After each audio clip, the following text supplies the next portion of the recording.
जंगली वृक्षों के दरमियान एक सेब के पेड़ के समान नजर आता है मुझे मसीह, सारे संतों के बीच में तू। सदा धन्य सर्वशक्तिमान परमेश्वर पिता की महिमा और बड़ाई हो। आइए हम आज का मनन के लिए भजन संहिता का पुस्तक उसका 133 अध्याय को हम अध्ययन करेंगे।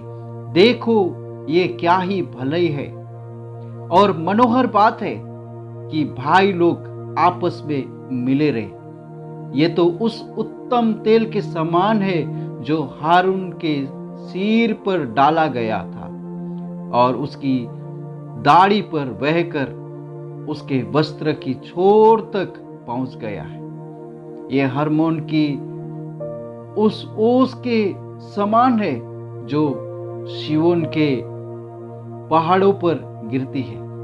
यहोवा ने तो वही सदा के जीवन की आशीष ठहराई है। सर्वसामर्थी परम प्रभु परमेश्वर की महिमा और बड़ाई हो। मेरे प्रियो, जब हम ये भजन में अध्ययन करते हैं, ये भजन छोटा जरूर है लेकिन कितना महत्वपूर्ण बात यहाँ पर हम छुपे हुए हम देख सकते हैं। परमेश्वर के लोगों के बीच एकता के महत्व का प्रकाश डालता है ये भजन। विश्वासियों के बीच एकता परमेश्वर के आशीर्वाद के उंडेल जाने का संकेत देती है ये भजन। जैसा उस तेल की तरह है जो इस्राएलियों के पुजारियों को अभिषेक करने के समय उस तेल को वो लोग चलाए करते थे। और इस तेल कैसा है? निर्गमन का पुस्तक में the book of exodus chapter 29 21 वचन में कहता है, फिर वेदी पर के लहू और अभिषेक का तेल इन दोनों में से कुछ कुछ लेकर हारून और उसके वस्त्र पर और उसके पुत्रों और उनके वस्त्रों पर छिड़क देना। तब वो अपने वस्त्रों समेत और उसके पुत्र भी अपने अपने वस्त्रों समेत पवित्र हो जाएंगे। मेरा प्रियो, वो परमेश्वर का वायदा भरी एक बातों को यहाँ पर आप देखते हैं। मेरा प्रियो, आज इस एकता का जीवन आप और मेरे लिए कितना मायने रखते हैं। और प्रभु यीशु मसीह ने भी यही आशा किया हुआ हम सुसमाचार की पुस्तक में हम पढ़ सकते हैं। यूहन्ना रचित सुसमाचार 17 अध्याय का 20 वचन, यहाँ पर प्रभु यीशु मसीह ने इस प्रकार से प्रार्थना किया हुआ बातों को यहाँ पर हम देखते हैं। मैं केवल इन्हीं के लिए विनती नहीं करता परंतु उनके लिए भी जो इनके वचन को द्वारा मुझ पर विश्वास करेंगे, कि वे सब एक हो जैसा तू हे पिता मुझ में है और मैं तुझ में हूँ, वैसा ही वे भी हम में हो, जिससे संसार विश्वास करे कि तू ही ने मुझे भेजा है। मेरा प्रियो, प्रभु यीशु मसीह का एक आशा भी यही था कि हम एकता के सूत्र में बंधे हुए हमको जीवन जीना है। जब विश्वासियों के बीच एकता होती है तो वे परमेश्वर के लिए एक पवित्र और निर्मलता का एक पुरोहित होने का एक जीवन बिता सकते हैं। क्योंकि जब हम पहला पतरस के पत्री उसका 2 अध्याय 9 वचन में हम पढ़े तो परमेश्वर का पवित्र वचन यहाँ पर इस प्रकार से कहता है, पर तुम एक चुना हुआ वंश और राजपदधारी याजकों का समाज और पवित्र लोग और परमेश्वर की नीच प्रजा हो, इसलिए कि जिसने तुम्हें अंधकार में से अपनी अद्भुत ज्योति में बुलाया है उसके गुण प्रकट करो। मेरा प्रियो, हम परमेश्वर का याजकीय झुंड होने के लिए हमको बुलाया गया है। वे आत्मिक रूप से भी फलदायी हो जाते हैं। वास्तव में हमारे आत्मिक फल से हमें वंचित करने के लिए शैतान का सबसे बड़ा एक साधना विश्वासियों के बीच में फूट डालना उनको रहता है।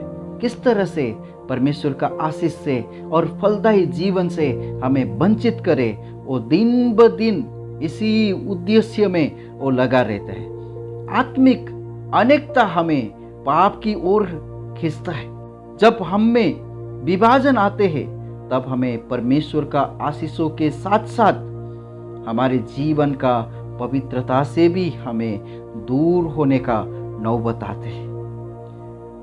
मेरा प्रियो, परमेश्वर उनका लोगों के प्रति आशीर्वाद देना परमेश्वर को उनको आशा है, परंतु आज एकता के अनुरूप अनेकता में हम बढ़ते जाते हैं।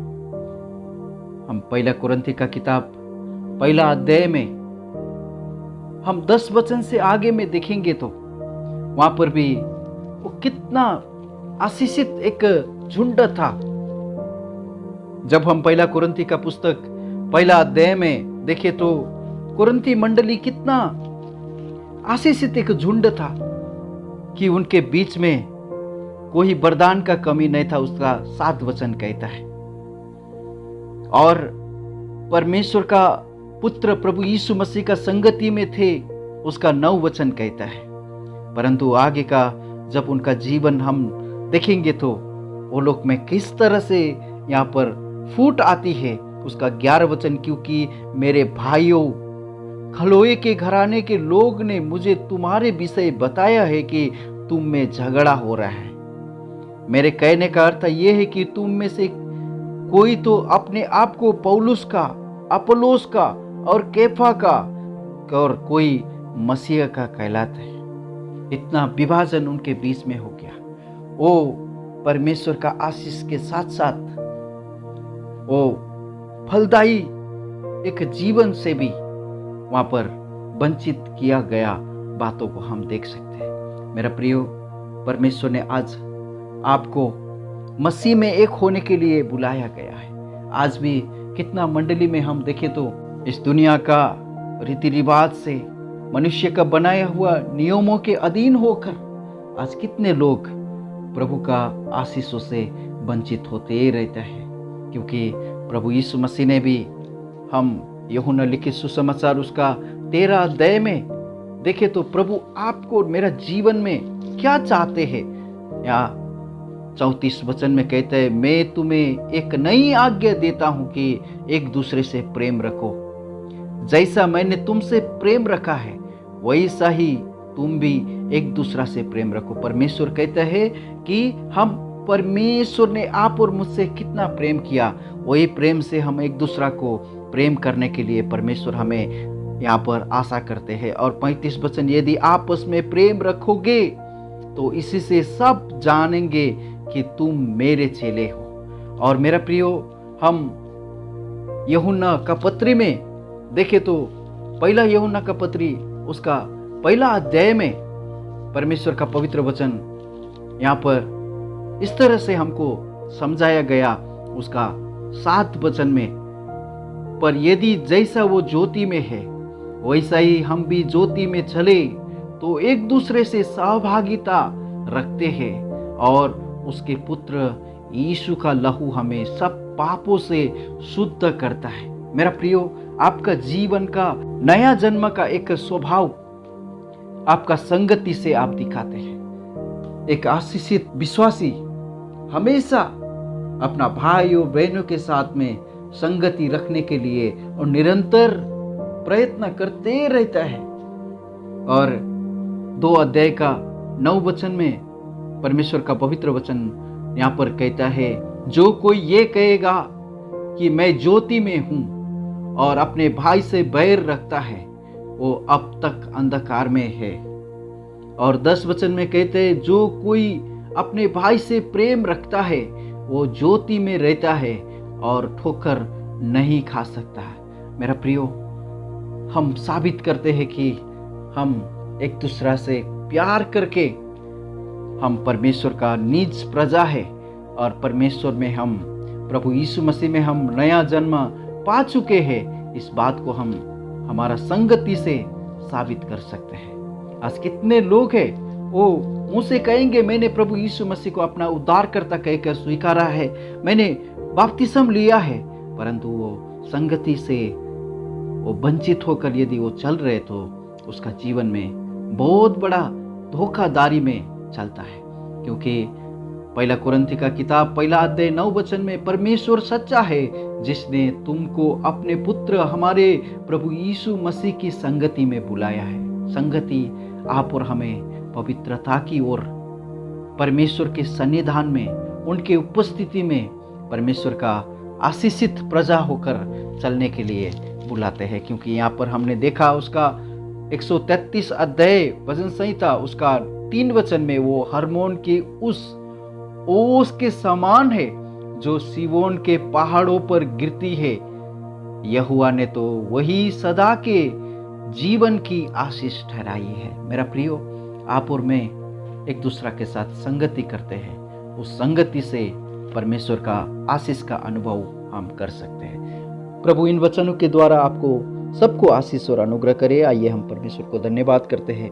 पिताजी, हम आपको धन्यवाद करते हैं, स्तुति करते हैं भजन संहिता का पुस्तक उसका 133 अध्याय के लिए। प्रभु आप दया कीजिए। प्रभु आज कितने लोग संगति से वंचित होकर, संगति का एक जरूरतों को ना समझ होकर प्रभु चल रहे, उनका जीवन में प्रभु आप दया कीजिए, अनुग्रह कीजिए। क्योंकि इब्रानियों का किताब 10 अध्याय में कहता है कि उस दिन को जितना नजदीक देखो उतना अधिक संगति किया करो। पिता परमेश्वर आप दया कीजिए, अनुग्रह कीजिए। एकता के सूत्र में एक होकर आपका मंडली चलने के लिए पिता सहायता कीजिए। हमारा ये प्रार्थना उद्धारकर्ता प्रभु यीशु मसीह के पवित्र नाम से मांगते हैं, सुनिए और ग्रहण कीजिए पिता। आमीन। May God bless you all.